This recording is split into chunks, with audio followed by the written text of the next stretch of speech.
국어 최혜림입니다. 오늘은 7교시라고 하는 현대 소설 작품을 한번 읽게 될 거고요. 여기에서 우리가 집중적으로 봐야 할 거는 내용적인 부분들을 잘 이해해 주시고, 당연하게도 소설이니까 이 인물의 심리나 생각들, 의도들을 잘 파악해야 된다라고 생각하시면 돼요. 그러니까 내용적인 부분들을 잘 이해하고 숙지해야 된다라고 생각해 주시면 됩니다. 그리고 또 이야기해야 될 부분 같은 경우에는 서술자나 서술 방식의 특징 정도인데, 그렇게 뚜렷한 특징들이 막 나타나지는 않아요. 그래서 언급하는 게 한 2가지 정도 되거나 3가지 그렇게 될 건데, 그 내용들로 한번 이야기를 해보도록 하겠습니다. 그러면은 한번 시작해 볼게요. 자, 요 7교시라고 하는 작품 같은 경우에는 기본적인 시간은 이제 23세기라고 생각을 해주시면 되겠습니다. 그리고 공간적인 배경 같은 경우에는 지금 지구의 모습이 나타나고 있고요. 그리고 수업을 듣는 그런 시간 중이라고 생각하시면 됩니다. 수업 시간 중. 그렇죠? 그리고 전체적인 이제 내용은 뭐냐면 우리 21세기에 지금 현재의 모습이죠. 지금의 현재지만 그때에는 이제 과거가 된 그 시기에 일이 일어납니다. 그래요. 지구가 멸망할 대멸종을 겪게 돼요. 그러면서 23세기로 들어가면서 많은 변화들이 생기게 되는데요. 여기에서 보여주는 거는 이 변화의 모습들을 보여주고, 이 21세기의 이러한 모습들에 대해서 비판하는 내용들이 담겨져 있다라고 생각을 좀 해주시면 될 것 같습니다. 그래서 이 21세기의 모습 같은 경우에는 대체적으로 이 인물의 말과 그리고 이 안에 수업 시간의 내용으로 구성이 되어 있거든요. 그래서 이 21세기의 모습들이 어땠고, 그래서 22세기에는 어떻게 변화하고, 23세기 사람들은 우리 21세기 사람들은 어떻게 생각하는지, 어떤 것들이 변화가 있었는지 위주로 잘 봐주시면 좋을 것 같습니다. 들어가 볼게요. 자, 현대사 수업에는 동시 접속을 해야 했다. 다른 수업과는 달리 수강자의 주의 집중도와 각 정보에 대한 반응 역시 면밀히 수집되었다. 지금 보시면은 현대사 수업에 대해서 듣게 되는 건데요. 동시 접속을 해야 됐다라고 하는 걸 보면은 아마도 대면 수업이 아니라 인터넷으로 이제 수업을 듣는 경우라고 이야기를 해볼 수 있겠죠. 다른 수업과는 다르게 수강자의 주의 집중도, 집중하는 모습이나 정보에 대한 반응을 이제 면밀하게 수집했다고 합니다. 그 이유 같은 경우엔 아마도 이 현대사 수업이 중요한 그런 것이기 때문이라고 할 수 있겠죠. 그래서 이 현대사 수업이 왜 중요한지 한번 같이 봐볼게요. 아라는 어쩐지 불편했다. 잘 듣고 있다고 상체를 좀 앞으로 기울여줘야 할 것 같았고, 일부러 표정이라도 만들어내야 할 것 같았기 때문이다 라고 이야기해주고 있습니다. 아라라고 하는 인물이 이제 등장을 해주고 있는데요. 이제 아시겠지만 이런 식으로 이름으로 등장을 하고 서술하는 서술자 같은 경우에 등장을 하고 있지 않죠. 그래서 이 아라가 주인공이라고 생각을 해주시면 되겠고요. 이 서술자 같은 경우에는 어디에 위치해 있다? 서술자 같은 경우에는 작품의 밖에 위치해 있다고 이야기를 해줄 수 있습니다. 서술자는 나가 없으니까, 나가 아니니까 작품의 밖에 위치해 있고요. 이런 서술자의 유형을 우리가 3인칭 서술자 라고 이야기를 하게 되죠. 네, 이 3인칭 서술자 같은 경우에는 우리가 2가지 유형으로 나눠볼 수 있습니다. 이제 등장인물의 말과 행동을 그냥 객관적으로 그려만 내는 인물이 있다고 하면은, 서술자가 있다고 하면은, 이런 식으로 아라의 심리를 이야기해주고 있는 부분들도 있어요. 아라의 심리를 이렇게 제시해주고 있는 모습들이 있습니다. 그럼 어떻다? 얘 같은 경우에는 모든 것을 알고 있는 전지적 시점의 서술자다라고 하는 것을 생각을 해볼 수 있죠. 이 아라라고 하는 인물이 이제 등장을 하고요. 다른 인물들도 등장을 하기는 하지만 이 아라에 초점화되어 있다라고 생각을 해주시면 됩니다. 3인칭 서술자이지만 이제 이렇게 한 인물의 내면에 초점을 맞춰서 이야기를 해주는 경우들도 덜어 있거든요. 그래서 이 인물에 초점화되어 있다라고 생각해 주시면 될 것 같아요. 그렇지만 방침의 의도 자체는 의해할 수 있었다.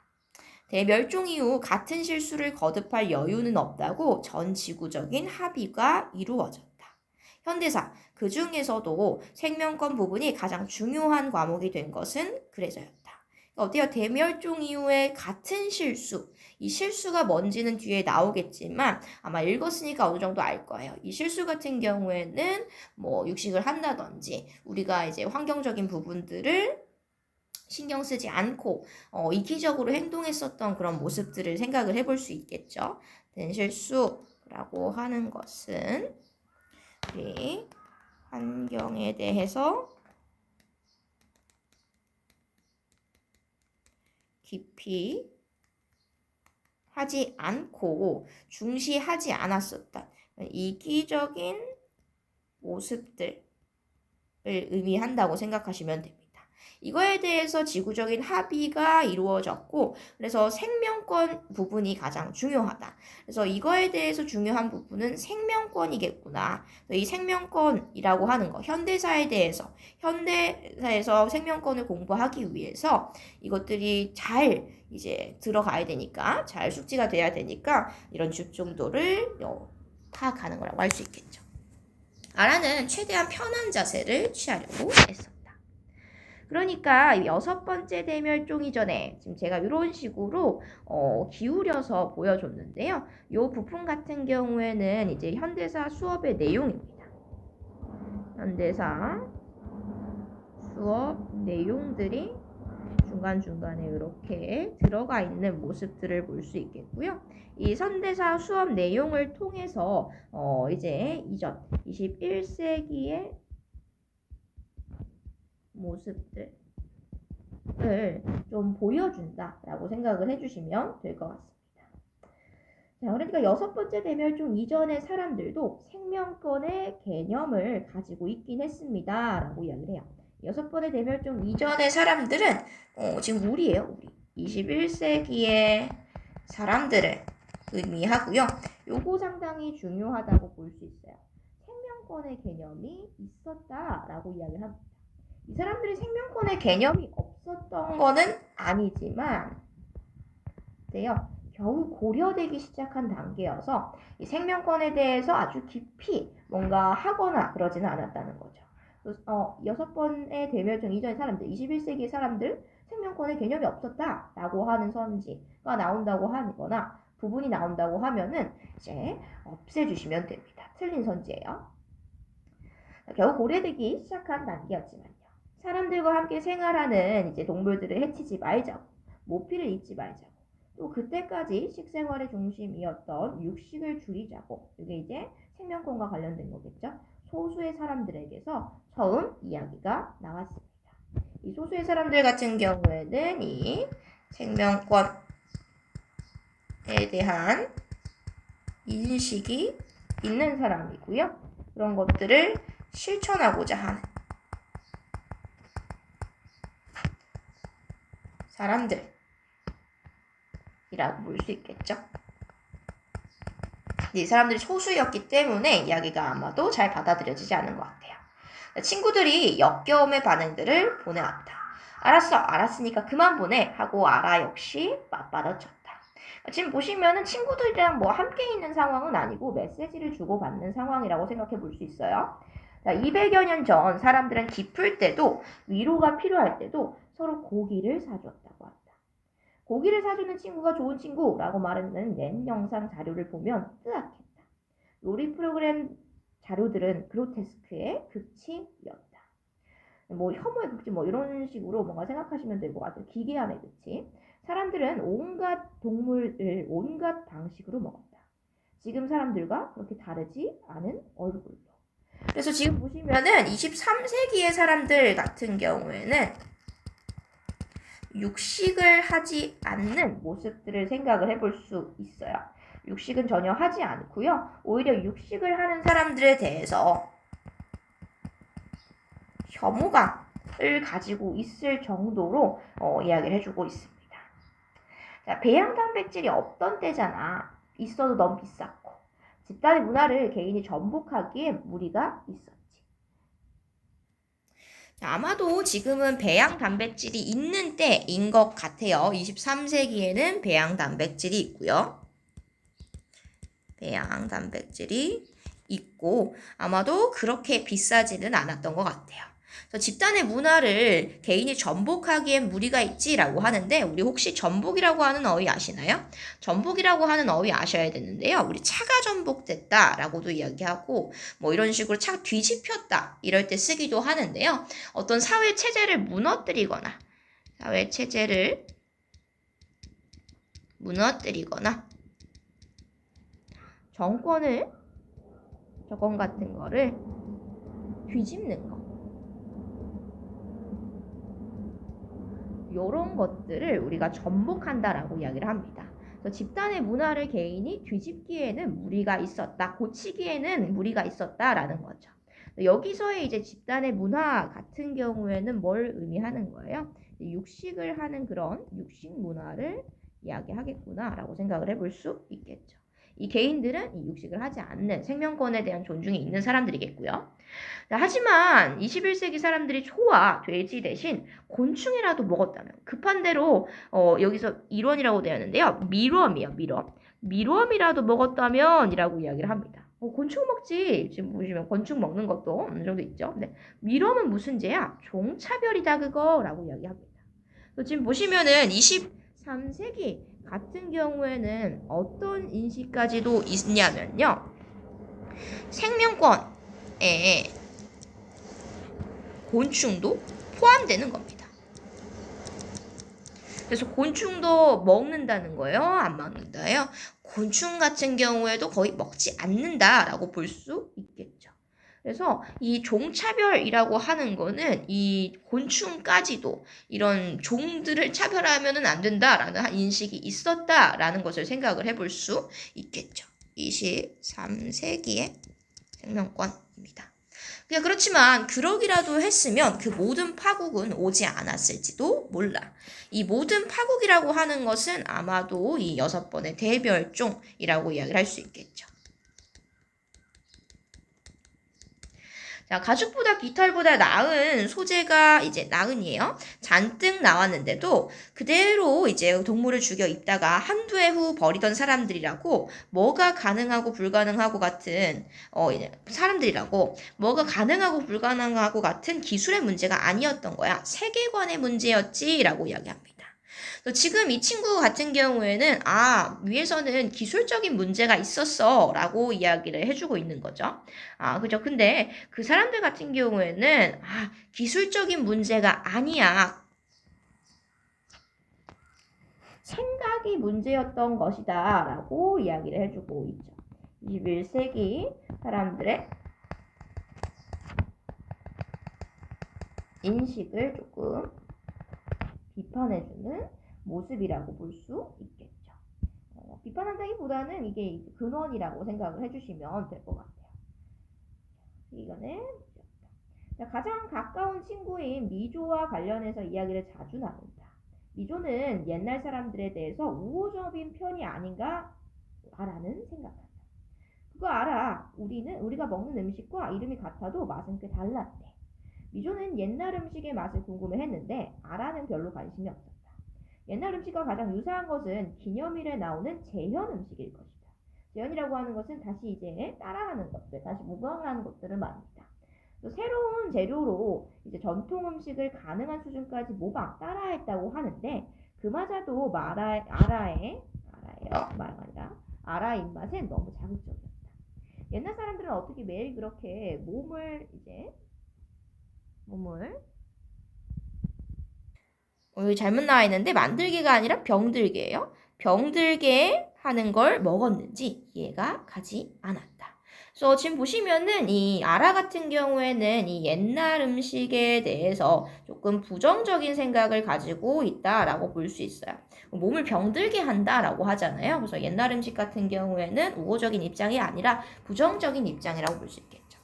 아라는 평소에 식단을 선호했다. 개인의 건강에 완벽히 맞춰 공급되는 데다 질리지 않는 맛이었다. 아무도 해치지 않고 오염시키지 않고 생산되는 식의 부드러운 맛. 이제 부드러운 맛. 식량의 부드러운 맛이에요, 원래. 200년 사이 추구하는 맛 자체가 바뀐 것이에요. 여기에서는 이제 우리가 볼 수 있는 건 옛날 음식과 이제 21세기와 23세기의 음식의 차이라고 볼 수 있겠죠. 23세기의 이제 음식의 이제 모습을 생각을 해보면 어때요? 이제 식단을 만들 때, 식량을 만들 때 뭔가 다른 존재들을 해치지 않는 겁니다. 다른 존재를 해치지 않는다. 뭐 육식은 전혀 하지 않는다고 볼 수 있겠고요. 아마도 우리가 미루어 봤을 때 곤충 같은 경우에도 이제 해치지 않는 그런 모습들을 생각을 해볼 수 있어요. 수온 상승과 바닷물 산성화로 온 바다의 산호가 녹아 사라진 것은 2050년경의 일이었습니다. 바다에서 모든 것이 시작된 것처럼 멸종도 바다에서 시작되었습니다. 여기에서는 이제 멸종에 대한 이야기를 이제 하게 되죠. 어류의 65%, 파충류의 40%, 양서류의 78%, 조류의 55%, 이런 애들이 21세기 끝 무렵까지 멸종했습니다. 얼마나 많은 곤충과 무척추 동물들이 사라졌을지 요거는 추측해서 이제 계산하는 거를 말합니다. 추산되지도 않습니다.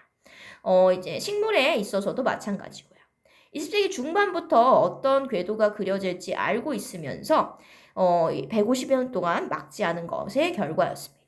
지금 보시면은 요것도 중요합니다. 자, 20세기 중반부터 어떤 궤도가 그려질지 알고 있으면서 라고 이야기를 해주고 있죠. 그래서 21세기의 사람 같은 경우에는 21세기에는 이런 멸종에 대해서 인식이 있었다 라고 생각을 해주시면 돼요. 앞으로의 이제 일들이 어떻게 벌어질지에 대해서 생각하고 있었다고 생각하시면 됩니다. 150년 동안 막지 않은 것의 결과였습니다. 그렇게 38억 년 진화의 결과물들이 20세기와 20세기에 지워졌습니다. 인류는 지켜보기만 했습니다. 그리고 2098년에 인류도 위기에 처하게 됩니다.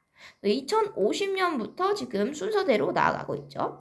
또 2098년에 인류까지도 위기에 처하게 돼요. 2050년에는 인류가 문제가 되지는 않았습니다. 다른 동물들이 문제였던 것이죠. 자, 그 해에 무슨 일이 일어났는지 아직도 의견이 분분합니다. 살아남은 철새들이 혼란에 빠져 이동 경로가 바뀌었고 이상기후로 심각한 홍수를 겪고 난 초가을이었기에 특정 모기들이 훨씬 넓은 영역에서 활동했습니다. 또 그때까지도 남아있던 공장식 축산 농자들도 한 역할을 했을 겁니다. 그래서 모기가 훨씬 넓은 영역에서 활동을 하게 됐어요. 이렇게 영향을 줘서 그리고 공장식 축산 농장들도 한 역할을 했고요. 그래서 변종 웨스트나일 바이러스는 철새, 가금류, 모기, 돼지들을 거치면서 생성되었을 것으로 짐작된대요. 자, 그 전까지 웨스트나일 바이러스라고 이야기를 해주고 있으니까 그 전에도 존재를 했습니다. 그 전에도 존재를 하기는 했었는데 그냥 웨스트나일 바이러스였던 것 같아요. 지금 어때요? 변종 웨스트나일 바이러스를 이야기하게 됩니다. 얘네들이 뭐 어느 정도 차이가 있는 거죠. 국지적으로 사망자를 내던 이제 질병이었다고 이야기를 해주고 있어요. 자, 우리 국지적이라고 하는 거 꼭 기억하셔야 됩니다. 이 국지적이라고 하는 것은 일정한 지역에만 한정된 것이에요. 일정한 지역에만 한정된 것. 간단하게 이야기를 하면은 우리가 이렇게 우리나라가 있다고 이야기를 하면은 강원도에서 발생한 이제 병들은 강원도에서만 사망자를 내고 이제 이런 식으로 나타나는 질병이었다고 생각하시면 돼요. 얘네들이 막 퍼지지는 않았다라고 생각을 해주시면 되겠죠. 근데 이 이후에 변종 웨스트나일 바이러스 같은 경우에는 퍼지게 된 거라고 생각하시면 됩니다. 자, 건강한 사람은 감기처럼 가볍게 앓고 면역력이 저하된 환자들만 종종 뇌염으로 사망하곤 했었습니다. 그래서 그렇게까지 이제 사망률이 높은 병은 아니었다라고 생각하시면 돼요. 2098년에 지독한 돌연변이가 일어나자 감염된 사람들의 뇌가 순식간에 녹아내렸습니다. 1996년 루마니아에서보다 훨씬 더 치명적인 변종이었고 사람 대 사람으로 전염되기 시작됐대요. 사람 대 사람으로 전염되기 시작하면 문제가 되는 거죠. 우리 코로나 같은 경우라고 생각하시면 됩니다. 첫 발병지가 항공 허브였던 도시였기에 전 세계로 나가는 데는 그리 오래 걸리지 않았다고 이야기를 해주고 있습니다. 이게 퍼지게 된 이유라고 생각을 또 해볼 수 있겠죠. 첫 발병지가 항공 허브였기 때문에 여러 대로 퍼져 나가게 됐습니다. 가장 많은 사망자를 낸 아시아의 독재 국가가 WHO의 발병을 숨겼던 건 역시 상황을 악화시키게 됐대요. 그 나라는 무역의 타격을 받을까 우려했다고 하는데 이제는 사라진 나라가 되었다고 이야기를 해주고 있습니다.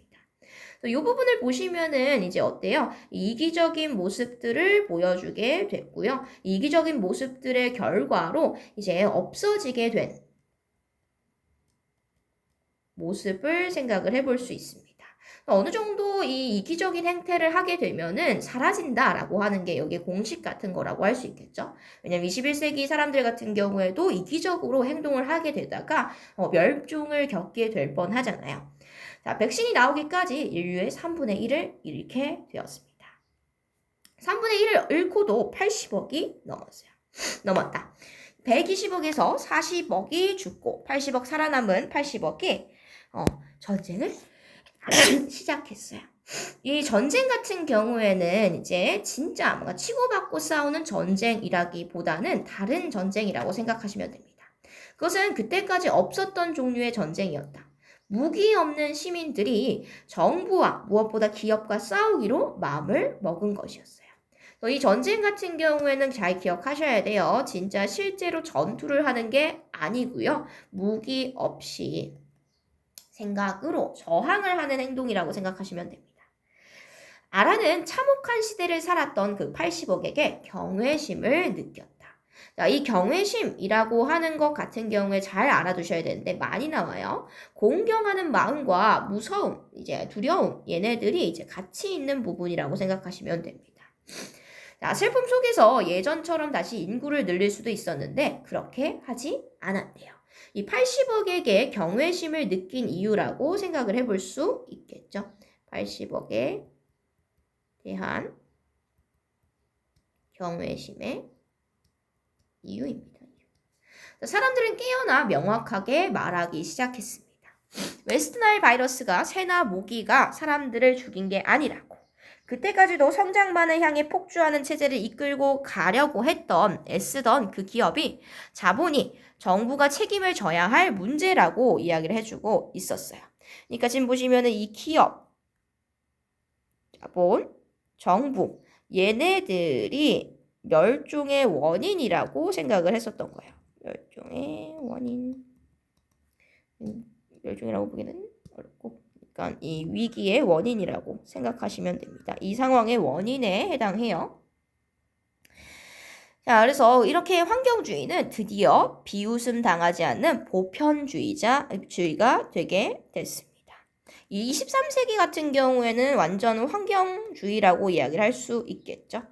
이게 이제 보편화된 시기라고 생각을 해볼 수 있는 거예요. 근데 이렇게 과정이 있었다고 생각하시면 됩니다. 죽어떨어진 새가 그려진 깃발 아래 파업과 시민혁명이 저의 모든 나라로 확산되었다. 만약에 그때 우주계획이 연달아 실패하지 않았다면 체제 변혁이 이제 성공할 수 있었을까? 아라는 그 질문이 흥미롭다고 생각했다. 당혹스러웠던 우주이주 실패가 의도치 않게 혁명을 성공시켰던 것은 역사에서 자주 되풀이되는 아이러니였다. 사람들은 아무데도 갈 수 없다는 것이 분명해진 다음에야 이 작은 행성의 가치를 다시 매겼던 것이다. 지금 보시면은 아마도 그 21세기 사이에 21세기에서 22세기, 23세기 요 사이에 우주이주를 이제 시도했었던 것 같아요.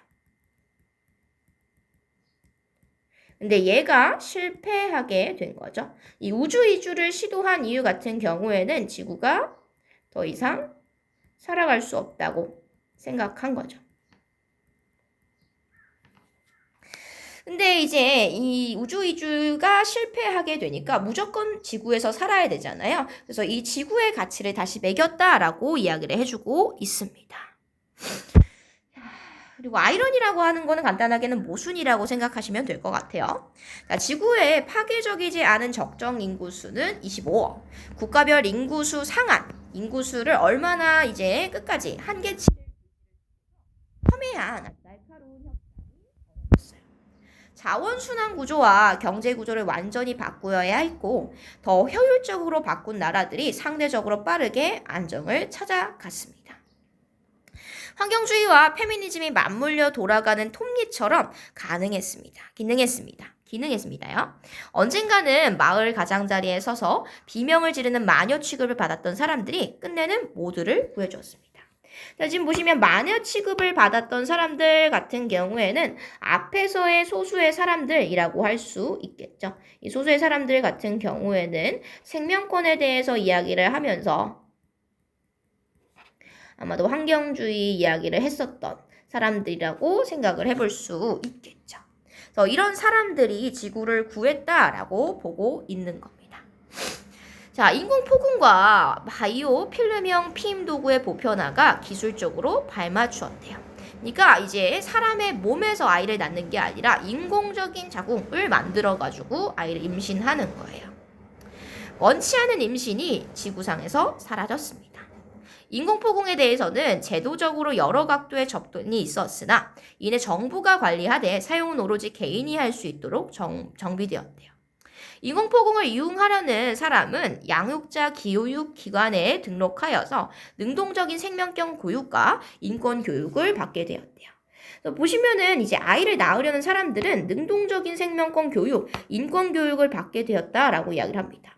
그래서 아이를 가지고자 하는 생명을 가지고자 하는 이제 존재들 같은 경우에는 이런 생명에 대한 존중을 필수적으로 해야 됐다라고 생각을 해볼 수 있겠죠. 냉동실에서, 야산에서 아이들의 시신이 발견되던 학대와 살해의 시대가 끝났습니다. 라고 이야기를 하겠죠. 이 내용이 21세기의 내용이라고 생각하시면 됩니다. 왜냐면 그 당시에는 원치 않는 임신을 하게 됐고요. 이러한 이제 생명권에 대한 생명을 존중하지 않는 사람들이 아이를 가질 수 있었습니다. 그럼 어떻게 되겠어요? 아이들을 학대하고 살해하는 일들이 빈번하게 일어날 수 있었겠죠. 그래서 그런 시대들이 이렇게 바뀌었다라고 생각하시면 됩니다. 이렇게 사회는 드디어 트라우마 없는 시민들을 케어냈대요. 트라우마 없는 시민들이라고 하는 것은 당연하게도 어떤 느낌이에요? 이런 학대를 받지 않은 사람들을 의미하겠죠. 상처받지 않은 사람들을 이야기하게 됩니다.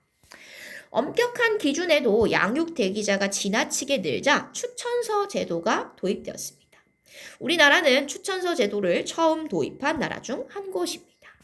이 부분 같은 경우에는 어떤 내용에 대해서 이야기를 해주게 되냐면 지구의 인구에 대해서 이야기를 해주게 되죠. 그래서 이제 인공포궁이랑 이 바이오 필름형 피임 도구를 활용을 해가지고 정부에서 관리를 하게 됩니다. 그래서 이 양육제도가 아주 변화한 모습들을 생각을 해볼 수 있어요. 추천서라고 부르지만 사실 그것은 권리 양도각서에 가까웠다. 권리를 주는 거예요. 어떤 권리? 출산을 할 권리. 아이를 키울 권리라고 생각하시면 됩니다. 자, 비출산을 선택한 사람이 출산을 선택한 사람 중 한 사람을 골라서 지구의 자원을 쓸 권리를 이제 선물했대요.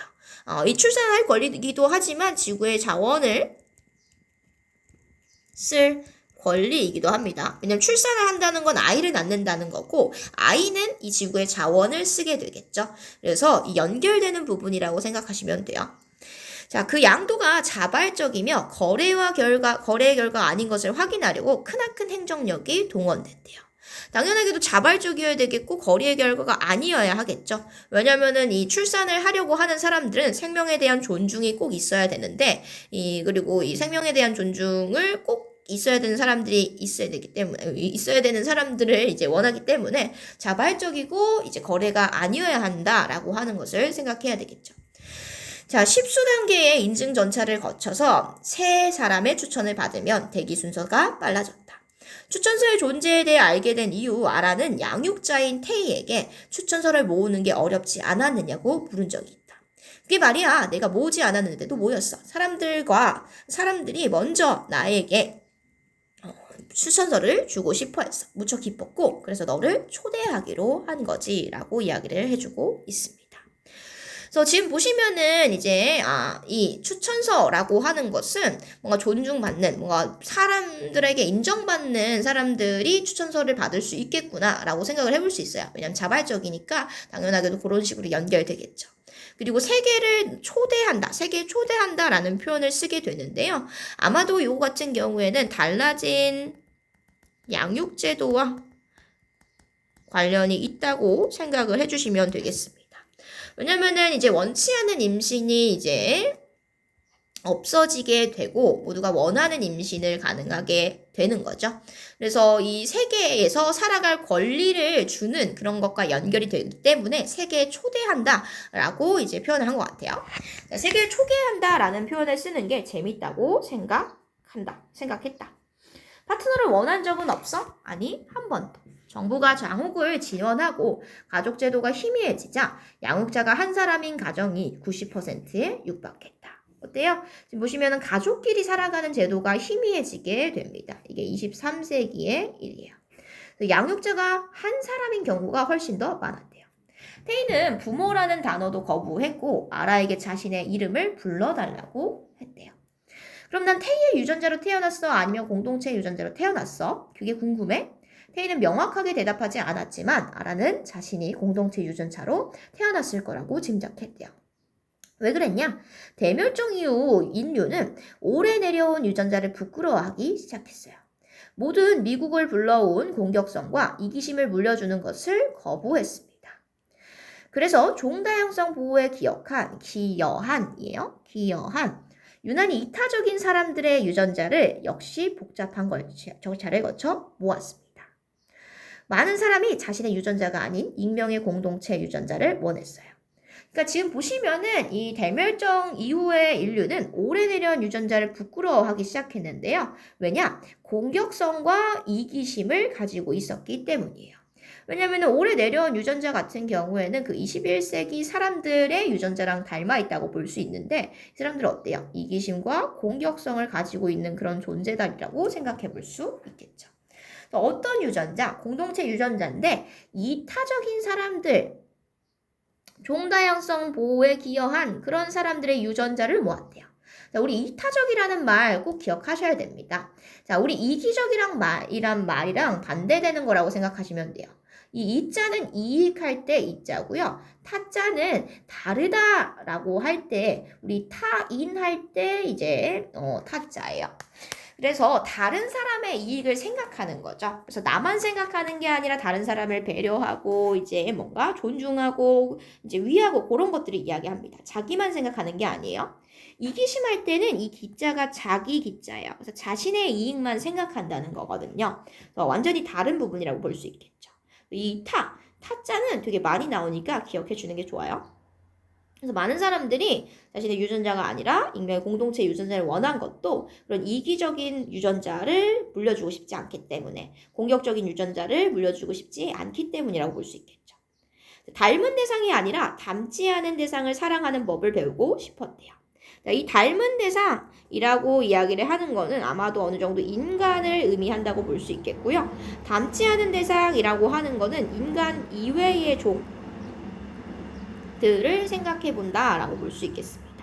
아니면 조금 작게 본다고 하면 닮은 사람은 뭐 나 정도로 생각을 해볼 수 있겠고요. 나 이외의 존재들이라고도 생각을 해볼 수 있겠죠. 이해되실까요? 그래서 나와 다른 종이나 나와 다른 사람들을 사랑하는 거, 그러니까 이게 당연하게도 뭐랑 관련된 거예요? 이타성이랑 관련이 되는 거겠죠. 우리 생명 존중하는 것과 관련된 거겠죠. 그래서 23세기의 사람들은 그런 것들을 지향했다라고 볼 수 있습니다. 테이도 그랬을 것이다. 적정 인구수에 가까워졌을 무렵 전 세계적으로 도심 압축이 이뤄졌어요. 자, 완전히 자급자족으로. 자급자족이라고 하는 것은 자자가 스스로 자자예요. 스스로 먹고 이제 스스로 만들고 뭔가 생활하는 걸 말합니다. 자급자족적으로 이제 가능한 도시를 설계해서 인류의 생활 공간을 좁혔어요. 이게 도심 압축이죠. 나머지 면적을 자연에게 돌려주기로 한 것이래요. 우리가 기대한 것보다 식물들이 그 회복 영역을 삼키는 속도는 빨랐습니다. 숲이 번지는 속도를 경이롭게 바라보는 시간이었습니다. 이제 거기서 사라진 줄 알았던 종들이 다시 발견되길, 인류의 방해를 받지 않고 마땅히 나아가야 할 길을 향해 나아가길 지켜볼 날만 남았습니다. 라고 이야기해주고 있죠. 그래서 도심 압축이 이제 이루어졌고요. 나머지 공간들 같은 경우에는 이제 우리 자연에게 넘겨주는 그런 모습이라고 생각해 볼 수 있습니다. 그래서 뭐 우리 인류가 자연 속에서 살아갔다 이런 것들은 전혀 아니에요. 23세기 같은 경우에는 자연 속에서 살아간 게 아닙니다. 이해되실까요? 꼭 기억하셔야 돼요, 이거. 자, 다음 시간은 토론이었다. 도심 압축 때문에 발생한 이주민들에게 대한 보상이 적절했는지, 공동체 유전자 사용과 20세기의 우생학은 어떤 면에서 다른지, 지나치게 공격성을 제거한 인류가 멸종을 못하지는 않을지, 멸종을 이제 하게 될 수도 있다라는 거겠죠. 현 정치 체제가 민주주의가 아닌 환경주의적 독재라는 의견은 어떻게 받아들여야 할지. 이 환경주의적 독재라고 하는 것은 환경주의라고 하는 게 너무나도 극심하다 보니까 얘네가 독재를 하는 것처럼 느껴진다는 거죠.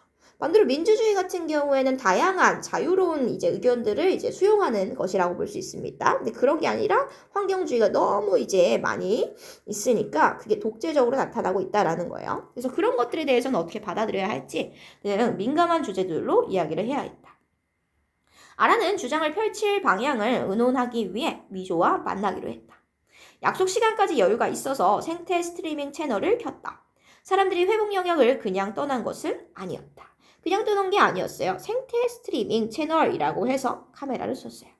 무인 관측소들이 실시간으로 정보를 수집하고 있었고 지구 어디서나 그 정보에 접속 가능했다. 작은 움직임이 있으면 센서가 반응했다. 아라는 센서가 잡아낸 게 날다람쥐라는 걸 깨달았다. 날다람쥐가 살아남아서 다행이라고 생각했다. 날다람쥐를 위해서 죽을 수 있을 것 같다고 느꼈대요. 이건 뭐냐면 이 날다람쥐의 가치를 완전히 존중하고 있는 모습이라고 볼 수 있겠죠. 그리고 이거는 뭐랑 연결되냐면요. 닮지 않은 대상을 사랑하는 법이랑 연결된다고 생각해 볼 수 있어요. 왜냐면 이 다람쥐 같은 경우에는 어떤 존재예요? 이 아라와 닮지 않은 존재라고 볼 수 있겠죠. 날다람쥐랑 똑같이 생기진 않았을 거 아니야. 닮지 않은 존재라고 볼 수 있는데요. 이런 존재에 대해서도 이제 이 존중을 해주고 심지어 죽을 수도 있다라고 보는 걸 보면은 그런 식으로 닮지 않은 존재들을 사랑하고 이제 가치를 이제 깊게 느끼는 것들을 볼 수 있죠. 나방이나 노린재 같은 갈바람쥐보다 더 작고 보잘것없고 아름답지 않은 종을 위해서라도 죽을 수 있을 것 같은데요. 그러니까 이 아라 같은 경우에는 종에 대해서 차별하지 않고 모든 것들을 다 인정하는 모습이라고 볼 수 있겠죠. 어쩌면 인류가 정말 느린 자살을 선택한 것지도 모르지만 그것은 그것대로 괜찮은 속죄일 것이다 라고 이야기합니다. 이 느린 자살이라고 하는 것은 우리 위에서 이야기했을 거예요. 이렇게 공격성을 제거한 인류가 멸종하지는 않을지에 대해서 이야기를 했었잖아요. 그래서 이 느린 자살이라고 하는 거는 서서히 죽어갔다라고 생각을 해볼 수 있는 겁니다. 서서히 이제 줄어드는 거겠죠. 근데 그게 뭐래요? 괜찮은 속죄라고 이야기를 합니다.